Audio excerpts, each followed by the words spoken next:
So we're in Clovis, California, just finished installing some gas line for a customer out here. This is the poly pipe. All the materials straight out of Clovis Polycon. You know, lots of people sell it at Home Depot and whatnot. We don't buy any of that. We just go right to the distributor. So anyways, to get started, we use anodeless risers. Same thing PG&E uses. It's a 30 by 30 long sweeping powder coated 90.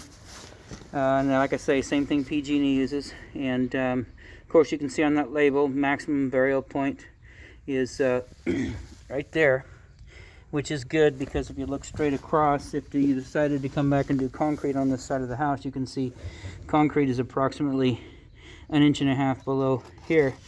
And that's where we're at. Bottom of this mark is flush with bottom of weep screed.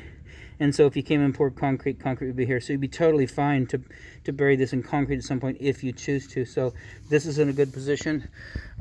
We gave you it's a 1/2 inch stub out, but we'll give you a 3/4 line going back to fire pit area and a future barbecue. And so just a little bell reducer right there. And this is galvanized iron pipe, so this is resistant to rain. That black pipe you got coming out of the wall, it's not.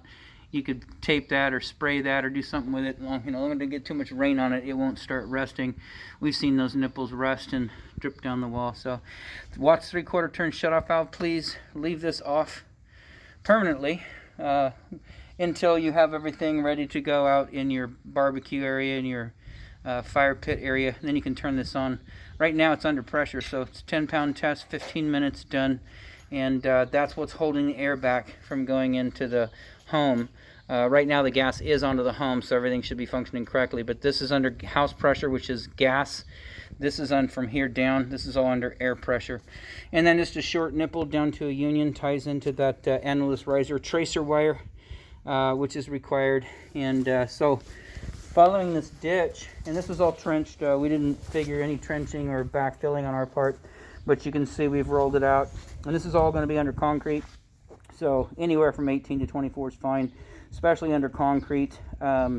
It's safer because typically you're not going to come in and jackhammer up concrete and then start digging holes for trees and whatnot. So this is in a fine place. So all the way over, just got it shaded in a couple of spots right now just to hold it down. And you can see the tracer wire following along. Off in this corner we have a T. So this is a Constab T. And these guys run about 80-90 bucks. And we left the wrapper on it because we didn't want to get dirt in any of the lines when we're installing it. But it simply comes from one end. It's just a Constab T. Comes up, and there's your first riser. Actually your second riser, anodeless riser to your barbecue area. And then the tracer wire loops around and goes back down into the ditch. And you can see what this looks like. Let me take this off for you real quick. You can see that's the Constab T. That's fine for direct burial. Like I say, we taped this off before we put this in because we didn't want to get any dirt in the end of the line. So continues on over here to your fire pit area. And this is where the test gauge is at. And so it's all nice and backfilled here. We pumped it up. We had just shy of 11 pounds.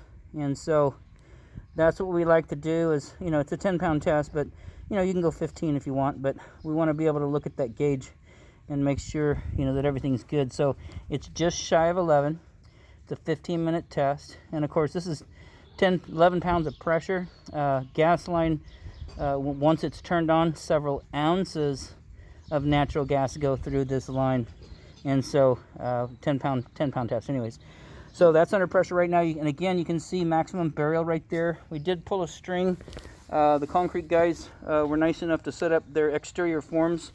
You know, out here is going to be some round corners. They're going to use bender board out here.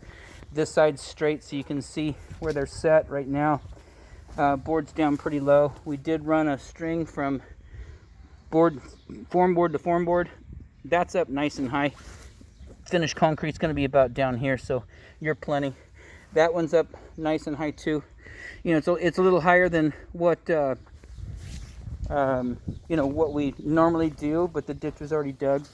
And so when you get done with this, I think you can see the pink. I can't. It's kind of, there's a pink line, painted line out there that kind of loops around and back into this form.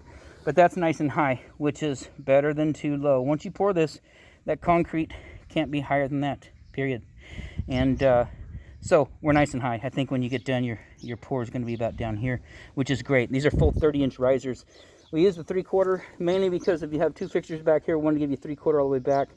1/2 inch also, their risers are only 24 tall. These are 30 tall. So with a 24-inch riser, you would be buried down there in the concrete while trying to maintain the depth of the ditch. So all three of these areas are compacted. Be mindful of these while you're pouring. You know, don't bump them around too much. The reason why is when you go to pipe in your fire pit, you want this pipe coming straight up out of the ground, and then also from the, you know, from this way back and forth, and then also this way back and forth. You want it nice and plumb. And the reason being is you come in here to put fittings on here to try and get your fire pit piped in. It's already in, and it's really crooked and it's hard to work with. So, you know, we put a level on it. We check it out, make sure that it's good. Same thing with that one when we bury it nice and level. So they're stubbed up. So just try not to bump them around too much. Anyway, so that's our documentation for out here. Outside of that, this installation is done.